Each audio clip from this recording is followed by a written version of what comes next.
Well, welcome to episode 150 of Trending Topics with BB. This is a huge milestone episode for me. I've been doing this podcast for way too long.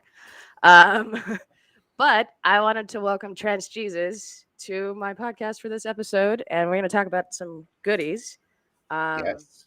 some fun stuff coming up. So I want to thank everybody who's watching out. You can also watch on his Twitch channel, along with my Twitch channel and Facebook and YouTube. So welcome everybody, and welcome Trans Jesus Thank you, to Brooke. my podcast.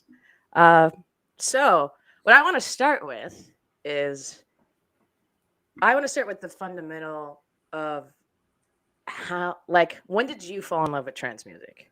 Trans Jesus 101. Yeah. So it's a long story. It takes us back into the late 90s, which was kind of the golden era of trance, but I really didn't know that. I didn't know that was the golden era of trance until probably 5, 10 years later. So I had the honor of traveling with my dad to Amsterdam, and he was going on a business trip, and I got to go along with him. Little did I know anything about trance or electronic music, or that Amsterdam was kind of one of those giant meccas of electronic music in the 90s. And on the airplane, those old school, headphones that almost look like stethoscopes that you put in your ears, and they really started to hurt after like 10 minutes of listening to music. You just kind of grinned and bared it. um, that's where I heard Olives, You're Not Alone.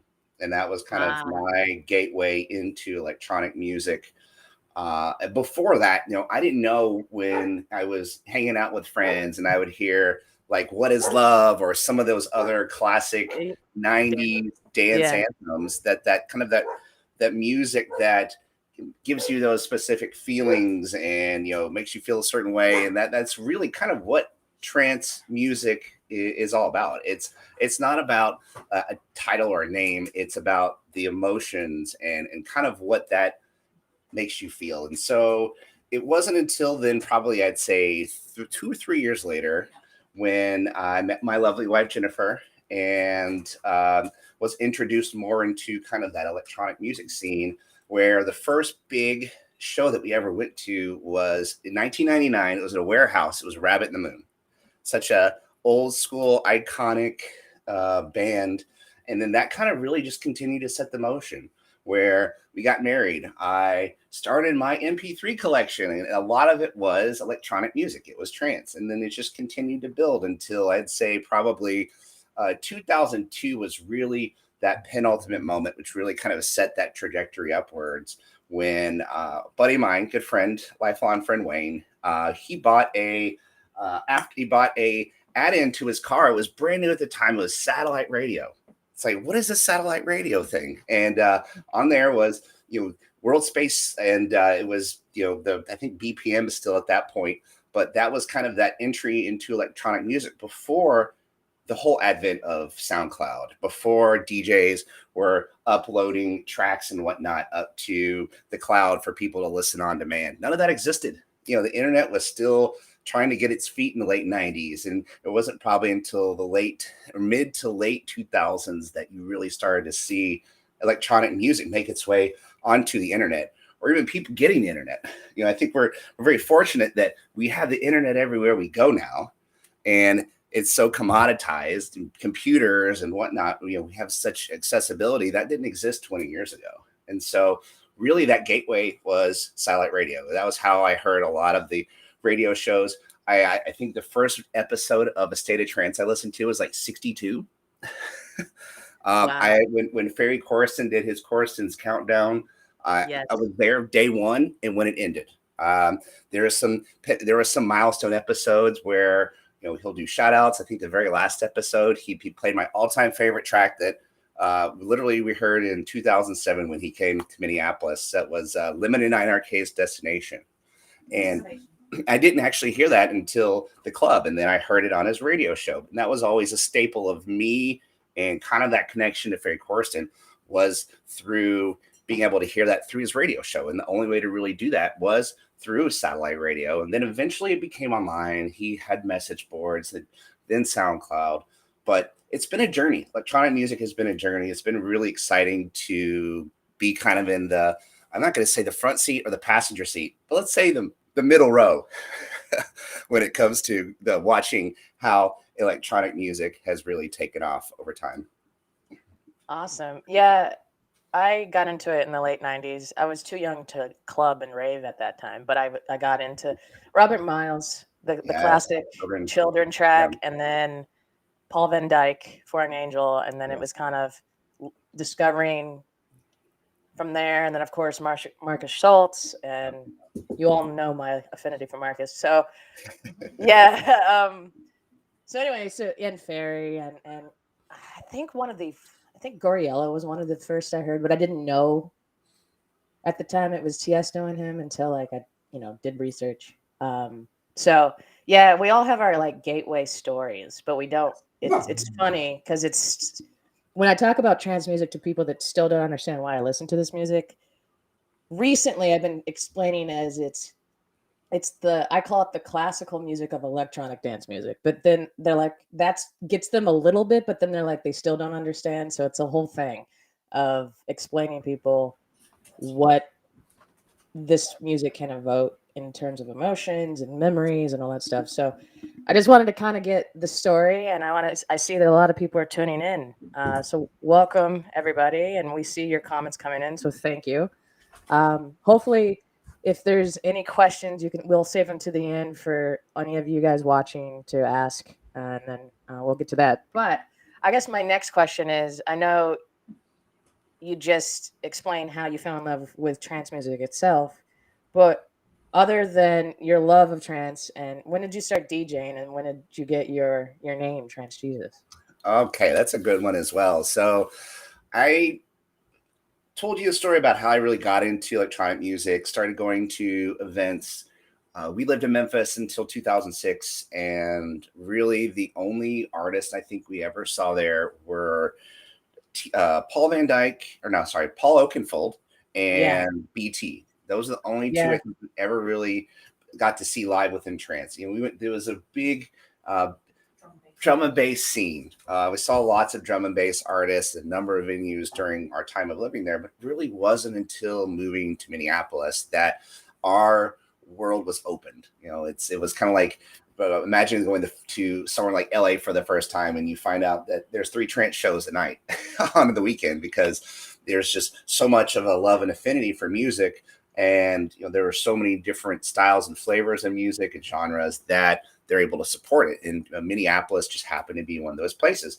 It was the home of Prince. It's such an iconic music scene. And coming in 2006, we didn't know what to expect. Our first show was in the Loft here in Minneapolis. Jen was 6 months pregnant, and obviously, when when our middle son was born, there was a little bit of a hiatus. So it probably wasn't until I'd say 2000, late 2007, 2008, that we really dove headfirst into the Minneapolis music scene. And it was really then just getting to know people. That's really part of the story that I'll tell you about Trans Jesus is really connecting to people, but it's getting to know everyone here in the music scene, getting to know artists, getting to know DJs, being around lots of DJs. And then, of course, standing in front of equipment like this finally and getting that opportunity to actually figure out what each of these knobs do and what sequence that you need to turn them in for something to sound good instead of horrible. And right. so it wasn't until April 2015. So in Minneapolis, we had I want to say an early spring in mid or early April. We were actually able to be outside as a group of people and just kind of hang out. One of our friends, Brian Litch, shout out to you, buddy, for bringing your gear over here and actually keeping it here for a couple weeks. We had this house party. It's like, what? I don't want to pack it up right now. You just hold on to it. So that was really kind of how I got my introduction into learning how these things work. And then it wasn't then until our other good friend, Nia, shout out to you, buddy. Thank you for kind of being a mentor in really understanding like how to DJ, how to really put a story together. And so it was 2015 that all of it started. So even though I've loved the music for over 20 years now, I've only actually been DJing for 6.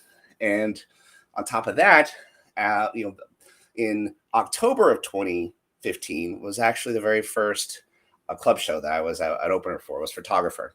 So he actually was brought here to Minneapolis by a Hard Dance Minnesota. Shout out to Jared Hansen for all the awesome shows that he would bring as well, and took a chance, and it's just been no going back from there.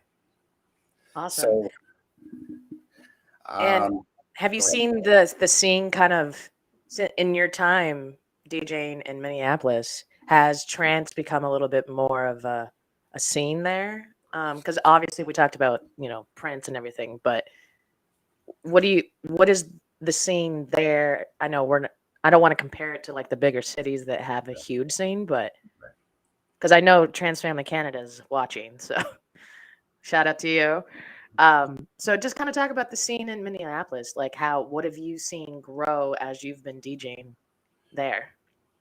Over, I would say probably the last 5+ years, we've all kind of seen how and Juna and the Juna family have really kind of taken on a life of its own. It's built an amazing family, amazing culture through people like Gabriel and Dresden and Club Quarantine and what they've been able to do during COVID to continue to see that family grow. Big events like the ABGT ones, it's been a really big staple, I think, of what people see as trance music or trance, Yeah. as some of them will put it, here in Minneapolis. So, a lot of that in Juna influence, I think, is what you would see here in Minneapolis. And then on the flip side, there are still the staples. There are the top tens that we see very regularly: Ferry Marcus, Cosmic Gate, Gabriel and Dresden, et cetera, that will kind of pepper it in as well. But really, it's I think building that family and that culture that sees some of these other shows, like the ones that I was fortunate to do here in 2020, thanks to Union, Ultra Lounge, and Sound of Motion, and the founder Jack Trash being able to kind of co-partner with them to put on events to bring artists like Sama and Sean Tyas that in some markets have a really big pull. Here in Minneapolis, it's not the same. So we were not like at LA. We can't support having multiple trance events at night, let alone a weekend. Usually it's all right. Let's make sure that we can look at one trance event this weekend and then really focus on seeing the success of that, and then kind of looking at how that one goes to determine what other artists, what the community wants to see as well. And I know here in Phoenix it's a whole thing. I've discussed it on previous episodes, but have you noticed what is as the community has been growing and you've been able to build like you just mentioned, are you seeing a lot of positivity towards, you know, diversity in music in Minneapolis? Because I know you travel, you went to Dream State recently, and we'll talk about the Groove Cruise coming up. But what are you seeing as kind of like a future from Minneapolis and you DJing and being kind of a resident there? I think there's always been a good diversity. Right now, I'd say Minneapolis is probably a big bass scene. A lot of house, dubstep, etc. And then those same people, they still go out to trance shows. I would say tapping into some of that market, the house and the bass scene, is probably more of where I would love to see the scene go, and especially seeing, being able to go to certain people and say, well, you like this artist. Well, have you heard this one from a trance side? And it's not just all uplifting. And yes, even myself, I have a reputation within the trance scene of being a uplifting 138 guy. But at the same time, over the spring and summer, I played sets that are in those lower, deeper, progressive melodies to support artists like Jerome Isma-Ae and Cosmic Gate. So, there is a wide spectrum of trance and all of the different subgenres that come along with it, that I think once you start to introduce those to people, they can see, okay, well, I might be a heavy bass person, but I know I like this tech trance, or I like this side trance, or maybe I like this progressive trance because I'm a house person. That's kind of the direction I'd love to see, is it not just being about, one particular genre. It's about that sound and what kind of feeling it evokes for you. So I guess we'll come up. When was your first Groove Cruise? And now that you're a resident, and I will say I did go in 2020, and the Reputation, we're going to be going hopefully next month if all goes to plan. Um, the Reputation now, I mean, there is a lot of headliners that are on Groove Cruise, but as what I've noticed is that it's also about you and Christina Sky, a lot of these resident DJs that I've met and have actually been guests on the podcast as well, and it's just about the music. So let's talk about Groove Cruise and what this means and your residency on Groove Cruise. Sure. Let me make sure I don't lose my power on my laptop first. That's happened to me so many times. Literally, there's been probably 2 streams where it almost lost it when I saw the power up. So, Groove Cruise. So honestly, the first Groove Cruise is the Trance Jesus origin story. And on that before that, let's say that first Groove Cruise happened. So me and Janet was our first. Our friend Sam and Johanna, who Sam is also part of another project I do called Rage Beards. So it's not all trance. I do some electro and house on that project, and I've been doing that for probably 6 years, I would say, even longer than the Trance Jesus origin story. Rage Beards predated that. And so, Sam and Joe are good friends of ours. We always talked about wanting to do Groove Cruise. And so we're like, all right, we're doing 2017. It's going to be our first Groove Cruise.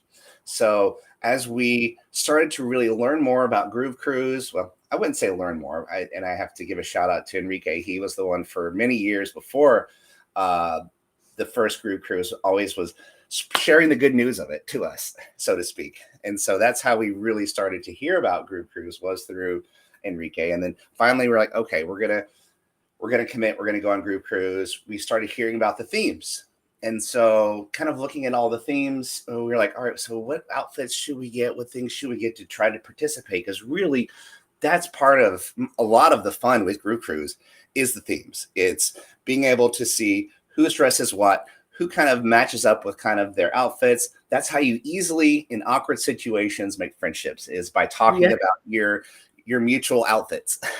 And so what was that theme that Sam and I dressed up for? And I'm asking my wife, Jen, because she'll probably remember. Something to do with like Roman or Greek, or like the early or mythology might have been what it was. And so mythology, Sam had already had a Jesus robe. And so a little bit about Sam, he actually has long curly hair and a beard.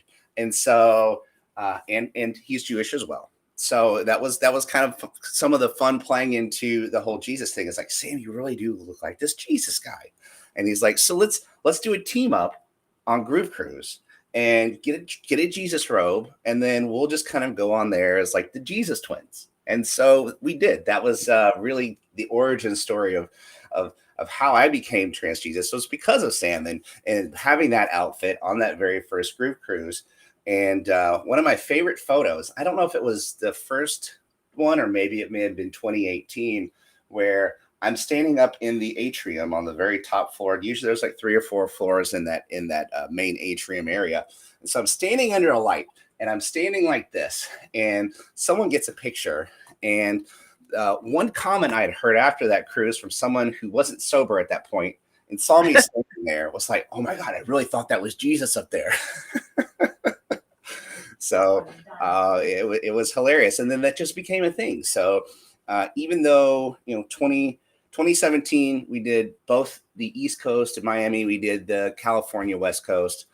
We returned in 2018. We didn't do West Coast in 2018, but it was really 2018 that we started to really connect more with the Groove Cruise fam since we had first went on 2018. And then it was even and that's where I kind of got that name. People knew I loved trance music. And then that's kind of where the whole Trance Jesus thing was born. Really, it was Groove Cruise. And it just became this festival persona, so to say, where maybe for special events like Easter, there's been a couple Easters where I would go to a Sunday fun day here, we call Retox, and I would dress up like once a year in my Jesus robe going out to a bar on Easter. And so that was a special thing where I don't only do that during certain occasions. The rest of the time, I would still really play under, as I'd been starting to get into doing more club shows after 2015 as Chris Blackburn. And so as things continue to progress, then we start to come up to, I'd say, Groove Cruise 2019. That was my first opportunity to actually play. And then as well at 2020. So, 2021, I was hoping to come back, but, it's pushed to January. We're like 6 weeks away. I'm super excited because it was because of Groove Cruise that really started to build that Trance Jesus brand, and also some of the events over the last 18 months as well. Yeah, well, I will say, when I met you and Jen on Groove Cruise, your set in the casino, that one, I don't know what day it was. It all blended, but I remember. On 2020, right? So it was Yeah, in 2020. probably, I think that was maybe Friday. So I think that was the Friday evening set in the casino. Yes. That was one of my favorite sets on the ship. Because funny enough, you're like, "Well, in the casino on the ship," but like the casino for some reason is like one of the best venues on the Groove Cruise, and if you know, you know. Right. So anybody who goes on the Groove Cruise coming up in coming years, you'll learn about the casino sets. Did But you get a token too? I don't know. I'll save one for you. I'll bring one to you. So that was one of our things. So big shout out to our friend Jeff Shearer. He had this great idea. He was going to do something cool for Trance Jesus and kind of that set. And I don't know if I don't think it was 2019.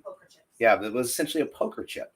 So you got a poker chip with my picture on it, and then during that set, he was handing it out to people.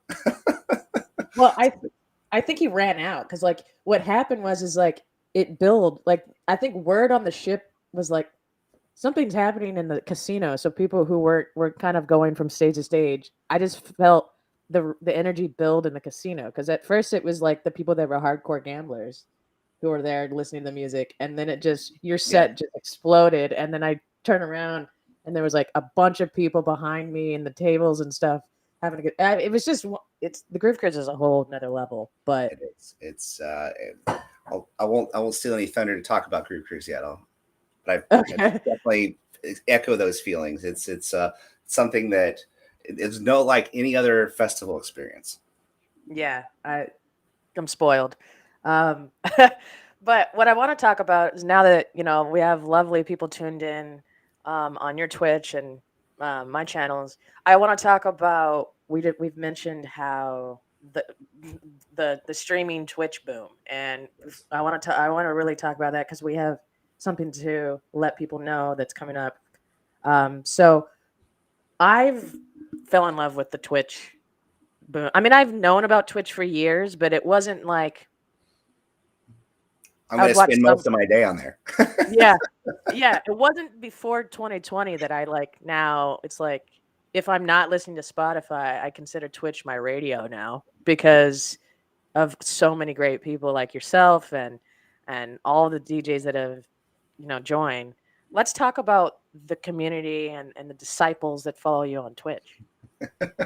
So the term the Trance Jesus disciples, that actually I have to give credit to my good friend and fellow Groove Cruise DJ Keith Christopher, who you're probably even aware of too, Brooke. Yeah. So Keith Christopher, he's definitely a longtime alumni. He fell in love with Groove Cruise through a contest in 2014 where he just submitted a DJ contest. He won a spot, and then he's just continued to show that love and build a community. And I think that's, well, when you mention people like K Sky, Adam Scott, myself, a part of our continued return to Groove Cruise is because of the love that we show as kind of those brand ambassadors. We built our own communities. We educate them on what to expect with Groove Cruise. We bring the new virgins into Groove Cruise and help them along the way. We help them how to book, how to prepare, what to do, things to expect. And that's how you really build that community. And that's kind of where the advent of those disciples really came from. And so taking that into Twitch, really starting in, I had some DJ equipment. I'd had it for probably a couple of years. And so getting into the whole Twitch thing was a lot of trial and error. There was a lot of frustration those first 2 months in trying to figure out, all right, what's the right connections? How do you do this? How do you not crash your stream? How do you not crash your computer? How do things sound right? What equipment do you get? I think a lot of us that have gotten into the Twitch boom had those initial learning experiences that we had to go through to finally get to a place where we feel comfortable that we're not going to have to play IT during a set. That's the thing with Twitch versus a club. At least in a club, you usually have a team that's there to help support you. They're doing sound checks, video. You're there to play the music. That's not the case when you're doing Twitch. You are wearing so many hats as part of doing this Twitch thing. And so it took a little bit of time to finally get the right process in place. And now that I've done this 130 times, over 500 hours of streaming since then, I kind of have this routine now where every Wednesday where I have my stream, I know exactly how much time I need to get everything set up literally right here with a green screen, with my cameras, the lighting, the computers, and get that ready to be able to have on Twitch. So a lot of it was thanks to people like Bucket Base Official, I see you. And a big shout out to Paul, who's been there since the beginning, not only online, but also in person. He came through Minnesota, got to see him here, played in Cosmic Gate, got to see him there. So a beloved disciple, he was like I call it. You've got those Twitch followers that I didn't even have to make that one up. They helped me with that one. But when it came to the followers and kind of into the disciples, I kind of look at those disciples really as people that you know and love and trust, and people that are always there and support you. I'll even take that a little further for some and call apostles, kind of playing on the whole biblical theme. So, the 12 disciples, apostles, or whatever, I try to use some of that very sparingly, but also in the proper context, just to kind of show the people that have been there to support you and then to show you love. And so really that's what it's been. The disciples are those people that have been those long-term Twitch followers. They've been supportive, not only online and being in the streams and clocking those hundreds of hours, sharing in your love of music, but really the love of music that I have for the Twitch Trance family really is what it is. And just, I don't stand up here, as I've told them many times on my streams, I don't stand up here for me. I stand up here because of our mutual love of music and the enjoyment that we get together by hearing this music. I agree. It's funny because, like, when the lockdowns happen and we were all kind of like, what do we do with ourselves? Exactly. And now that the boom and as I will say, I've been a content creator. I've been doing this podcast for almost 10 years.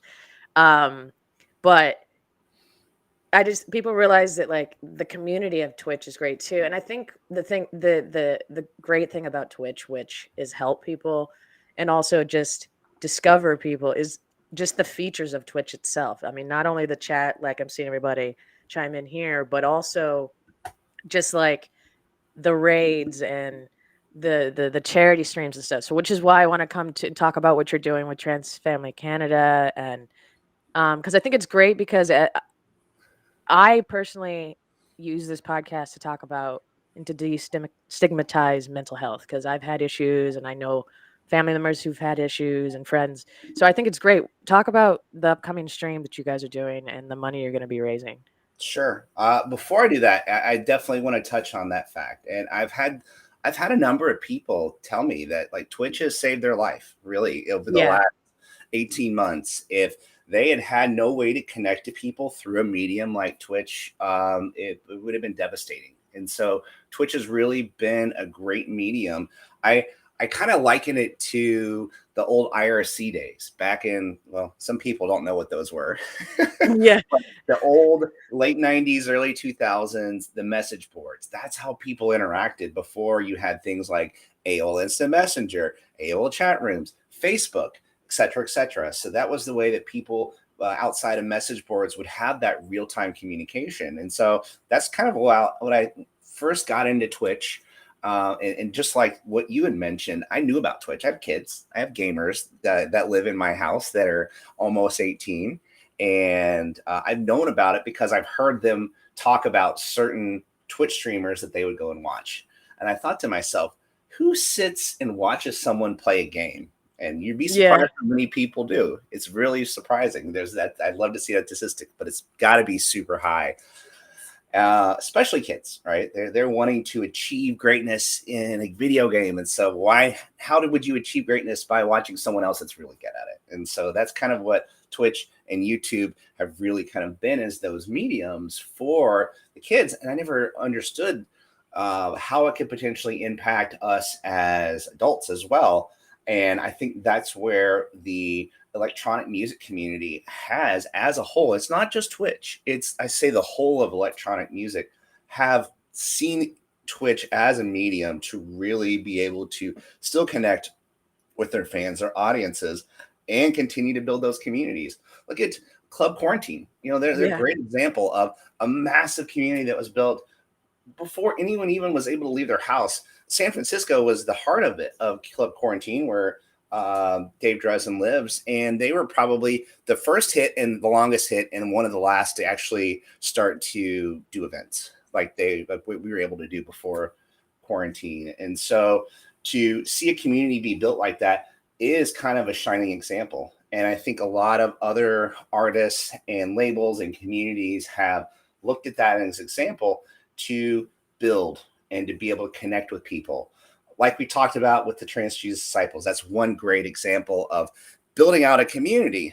And that's where, in working with Chris and Milo and a couple of others that I've had the honor to get to know better over the last 18 months, was really that goal of where Trance Family Canada was born from. Is there's a lot of great people, there's a lot of great music and artists in Canada, and let's take Twitch to use that as a medium to be able to showcase them, from big artists like Somna to lesser known artists like Decibel Point. And so those are people that are in Canada, they're all community. And what Chris has done and what others have done to really build out Twitch in that community in just May, let's see, 6 months. In just 6 months, they have done a monumental effort. Some of the programming that they put together every week, if you look at their social media pages, you'll be able to see there are some weeks they would have 10, 15 DJs playing. And so that's really, in that 6 month time span, how they've been able to really build not only just a national community, but a global community. It's really amazing and heartwarming to me to see when you go to streamers that are in Australia, UK, South America, Spain, Central Europe, people that who know who Trance Family Canada are, because they see what they're trying to do as a family and trying to unite people across their country, across their states and provinces. And I've been very honored to work with them and kind of share, some of my war stories of being in music, some of the stuff that I've done in the music industry since 2017, not only as an artist, but also on the artist management side, to really connect to artists, connect to people, and connect to the industry, as well as some of the stuff I learned from just being on Twitch and kind of being an ambassador for them, as well as kind of, I have to use the word consultant because that's my day job. It's kind of a consultant in music to help them avoid some of those pitfalls and paths. And so that kind of brings us to kind of where we are today. It's been great to work with Trance Family Canada and to help to see them grow. We kind of shared that same path of, we recently almost to the day, it was actually a contest to see who could hit 3,000 followers first on Twitch. Yeah. After streaming for 6 hours one day, I was like, all right, I'm turning the reins over to you. Congratulations. And so it was a fun little contest back and forth between the both of us, just to kind of see who hit 3,000 followers. But that's just one stepping stone. That was just one milestone. And so obviously, since we built these communities, we have this love of music. We love the people in our communities. Our next goal is to really go towards that coveted Twitch partner status, and doing that in hand, we were thinking, okay, how do we not only continue to share this love of music and embrace our communities, but also go and do good at the same time? And so that's really where this oh heavens, and that's for us that are Midwestern and Canadian, it's a deep oh Yeah. heaven. So it kind of takes the Canadian sound and the Trance Jesus brand and kind of puts them together for, it's going to be a fun event, but at the same time, it's not necessarily just about the music. It's about the fact that we all are together as these communities because of what COVID is and has done. And those in our communities aren't without impact. There's a lot of people that, like you mentioned, are suffering even before COVID with mental health struggles. There are some people because of COVID now have mental health struggles. And so how do we reach them in a new way? And that's what where when the music stops really comes into play. Some of the stuff that they're doing is absolutely phenomenal. The founder, Josh Donaldson, has a really amazing story of how he got to where he was in 2020. And he saw that need within the world of how do we reach people for mental health using technology, using AI. And so that's really what his organization is. And really the sky's the limit. But you know what that limit is? Money, right? Yeah. How do we reach people more with such a revolutionary technology? And they can't do it without the finances to do so. And so, through hearing that story, seeing what impact mental health has had on our communities, that's really why we started this fundraiser. And in doing so, we reached out to a number of people in our communities, a number of artists, put together a pretty kick-ass calendar of events over the course of December. I think right now we're somewhere in the ballpark of like 25 different streams. Actually, I think 25 different streams over the course of December. We still have some more guests. We still have some more surprises to break out, but we have a calendar of events at Oh Heavens, and that's OH, heavens.org, that not only talks about this amazing organization that we're here to support, but also that calendar events where we're going to be working hard to connect to those people in our communities that understand the struggles of mental health, and hopefully raise a lot of money to see this organization in 2022 do even more amazing things than what they've done in 2021. So I guess we're talking about it. When is the stream coming up for those that are watching to kind of add it to their calendar to make sure they tune in? It's not just one. Well, no, but when does it start? So we did a soft launch last night. Okay. Of course, getting all of the logistics of multiple artists and figuring out what days they can stream is something that is a little time consuming. It's almost like putting together a festival lineup or a raid train on Twitch. Yeah. So that we finalized kind of the base calendar last night. We did a soft kickoff. Right after the stream, we're going to go right over to Trance Family Canada, and we're just going to continue to kind of build that momentum for the launch of this event. So it's officially launched, but we're starting to get the word out to our communities, to the larger Twitch Trance family, even to the larger EDM community, to show them, hey, we want to put a highlight on mental health, not only because of what was happening in 2021, also because of what's, the holidays are tough times from a mental health perspective for people, but hopefully being able to get momentum and raise money for this organization. And we even have talks of maybe even pushing this into January. It just depends on kind of how things go with this lineup. But if you go to the website, there's that calendar of events. I'm going to be doing a 3,000 follower event tomorrow on Twitch. And so it's going to be a little mix of just normal Trance Jesus themed sets throughout the course of the day, but also some more targeted ones too that really put a focus on this fundraising effort that we're doing for mental health. That's awesome. I think I want to see this continue. I want to see maybe like a monthly, you know, Oh Heaven stream, because a lot of us, and then I'm including myself, have found the benefit from being on Twitch and meeting you and going to events. And now that things are kind of opening up, but we don't know, and it's still very a gray area in the world right now. I think this is a really great thing that you guys are doing. So kudos to you and Trans Family Canada and everybody involved, because I think um, it's not just about just the trans family. So I think that's awesome. So everybody who's watching, hopefully you put that on your calendars or go to the website. It's ohheavens.org, correct? Yeah, correct. OH, not just a O. Unfortunately, that one was purchased and they wanted an absorbent amount of money for that one. So Gotcha.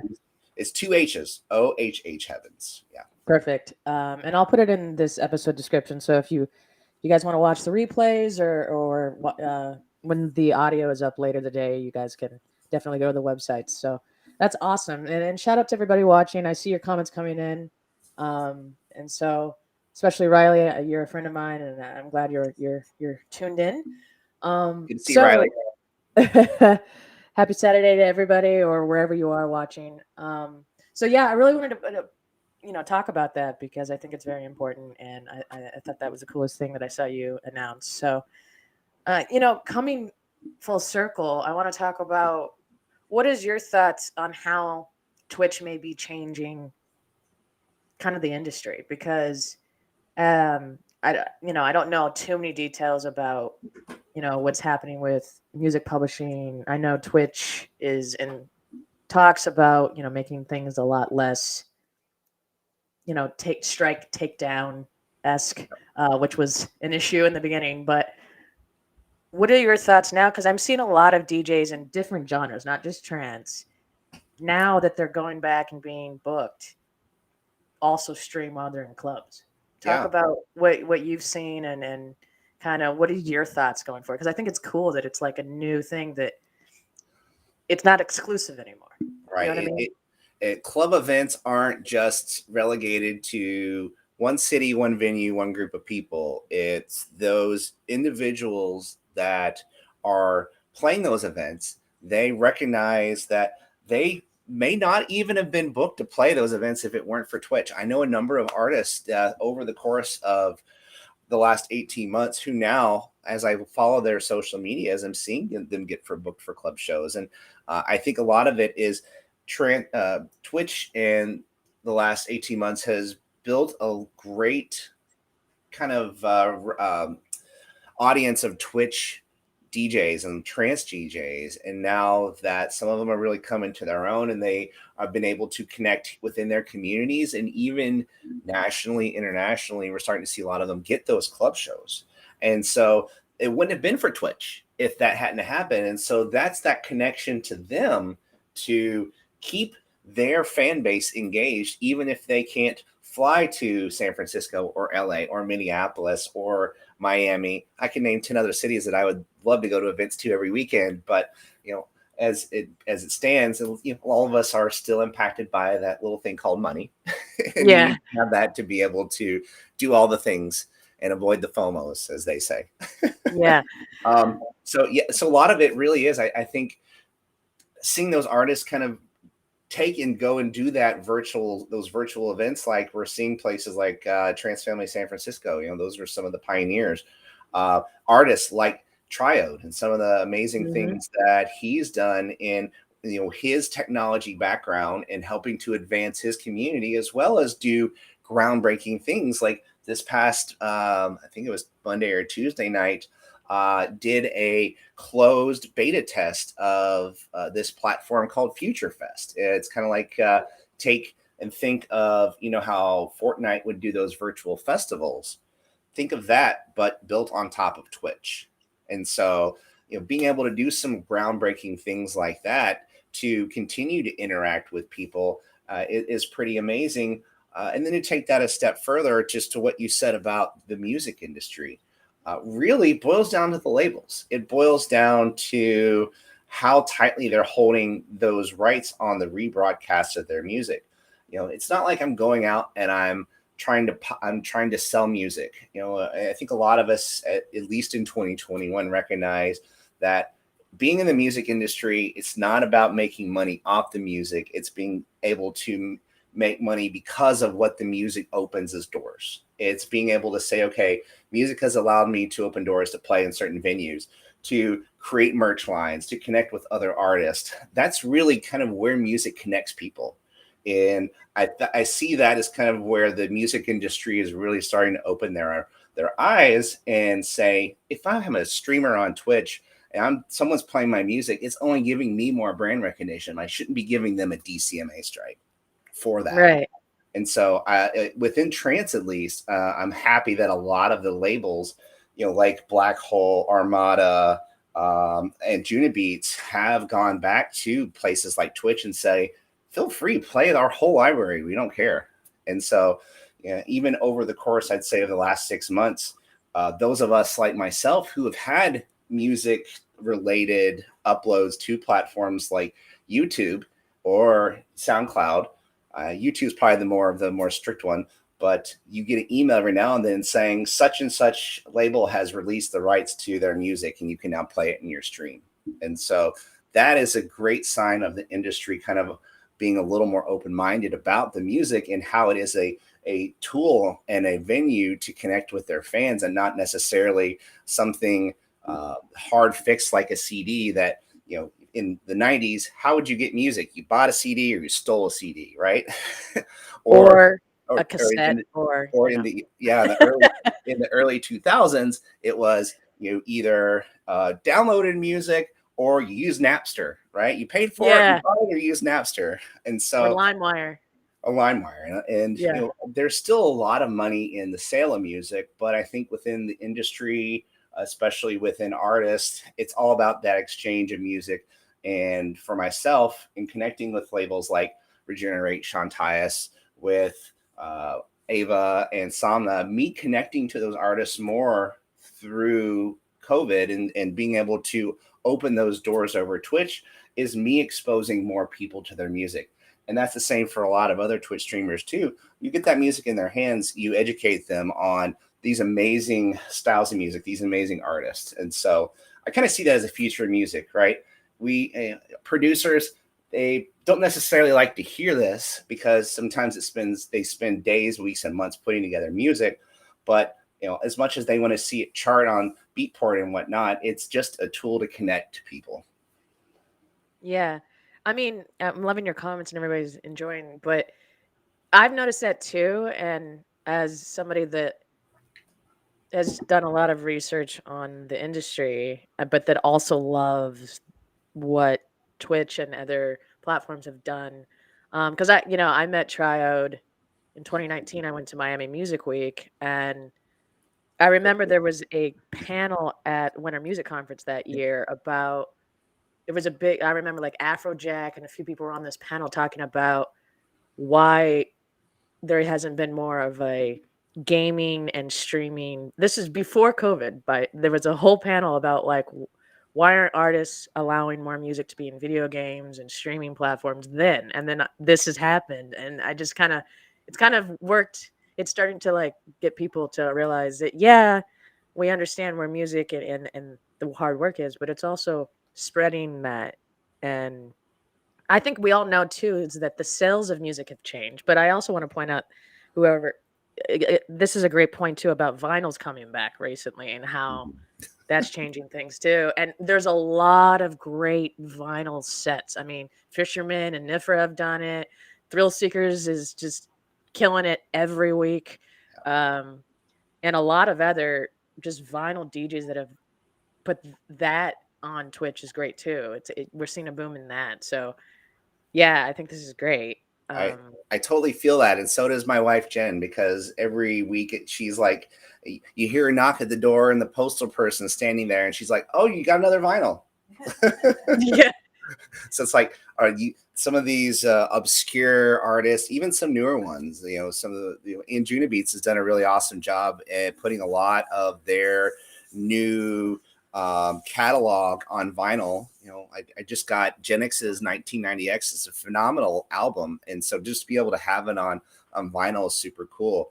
You have artists like Indecent Noise who actually started Vinyl Loot Crate, and so he has a collection of vinyls that he'll actually pull from. He does a handwritten note and he sends it out to people that are kind of on this loot crate thing. And so, that's been a fun way just to get vinyls that I never would have picked. Usually what happens, and I did this back in May, just because I was going down to Miami to visit with some friends.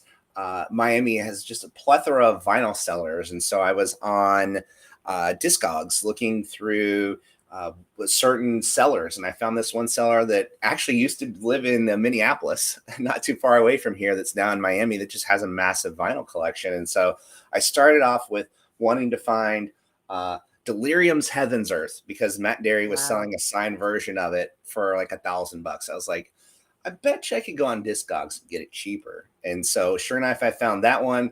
And $100 later, I ended up with 19 other vinyls that ended up having to carry back on the plane with me to Minneapolis. But yeah, it's been kind of like diving into a treasure trove, and not only collecting vinyls of older tracks that I grew up and loved, but starting to even feel comfortable on how to mix vinyl. Because this, like I told you, I've only been doing this for 6 years. I've only been doing vinyl for about 6 months. And so in those 6 months, I've really only played like probably 5 or 6 times. I'm actually going to do a vinyl stream this afternoon as well. But as I told people on my stream last week, what's the best way to get better at vinyl? Play vinyl. Yeah. So it's definitely a challenge, but it's also fun too, just to kind of feel the warmth of the music that's physically sitting in front of you that you have to purchase. And I think that's why a lot of artists have jumped on that vinyl bandwagon, because they know that that's a great way to put something collectible in people's hands and have something that is kind of a memento. 10, 20 years from now, you look back and say, yeah, so many people that hit this one artist hit the Beatport top 1 with this track, and be like, yeah, I'd have it on vinyl. People be like, what? And so that's, I think, the story of how vinyl has really been over the years. It's kind of that limited edition-ness of actually owning them. Yeah, I think what's cool. Well, I grew up in a musical household. My dad had a collection, not in trance specifically, all kinds of different music, and he still has a collection to this day. I grew up listening to 45s too, so like, yeah, but I think it's great that there's this like newfound appreciation coming back for just the Christmas or crispness of the sound of vinyl. Um, and I think it's great because you would hear over the years the DJs. Obviously you have CD DJs there, and the new technology. But I think they would always talk about you can't carry your collection of vinyls or CDs anymore. That's why everything went MP3. But now with streaming, we're getting that love back because everybody's at home, or go back and forth between events and being at home. So I think this is a great, awesome. So I And know it's there's people cool. tuned in, and I did want to leave a few minutes. We're almost up on the hour, but I want to really, if you have any questions, feel free to put it in the chat. Um, that and we'll try to field those questions for those that are watching this live, and I appreciate everybody out there. Shout out. Um, it, the, what's funny too is it's hit the entire industry vinyl, because it's like it's not just the estates, like, well, Prince has his estate and all Yep. kinds, but it's just, who did I see? Well, I also feel like there's this big boom after COVID of everybody who was like, I mean, ABBA just released an album 40 time in 40 years, and like you can get that on vinyl, and like Elton John's releasing music, and and it's like it's great that people are coming back, but it's also like this whole boom of like different ways to listen to the music. Yeah, we have streaming and everything, but I think it's cool that people are wanting to collect and have that memento, even if they don't even have a record player, because those are hard to find these days. But or the extra space to store them. yeah, that too. So yeah. Well, I think we've covered everything. Again, thank you everybody who's watching this, and like I said, the replays will be up on my channel, and it'll be on YouTube, and then you guys, this will be recorded in audio only for you to listen in the podcast form. But thank you, Trans Jesus, for joining me. Thank you, Brooke. It's been an honor to be here, be on this show. It's been even greater getting to know you over the last couple of years as well. So thank you for the opportunity. Awesome. And thanks to everybody. And I did see a comment where people were talking about Groove Cruise. They did announce the West Coast version Yeah, for next October. yeah, And I know Trans Jesus has a code to save you some money. yeah. So So if message you, him. yeah, if you So just go to transjesus.com, it has all my socials. At the very bottom of the list of all my social links is a Groove Cruise icon. That actually is my info site for everything about Orlando 2022, as well as anything that's new and fresh about the Cabo trip as well. So everything's there, booking information, themes, etc. I try to make that as one helpful site for all the followers and disciples. that's awesome. And I mean, I have a code too, but it's not as exciting. But awesome. So thanks to everybody, and everybody be well out there, and enjoy Twitch or wherever you're enjoying your weekends, and be safe, everybody. And thanks for tuning in to this 150th episode. This is crazy. Congratulations. Thank you. Uh, but thanks to everybody, and be safe. And we'll see you on the next episode, which actually I will be streaming tomorrow. So the last one of 2021 is tomorrow. If you want a totally different subject, but if you want to tune in tomorrow evening. But thank you. And novel event. And thank you. All All right. right. Have a great day, everybody. And those of you that are on Trans Jesus channel, we're going to go over and we're going to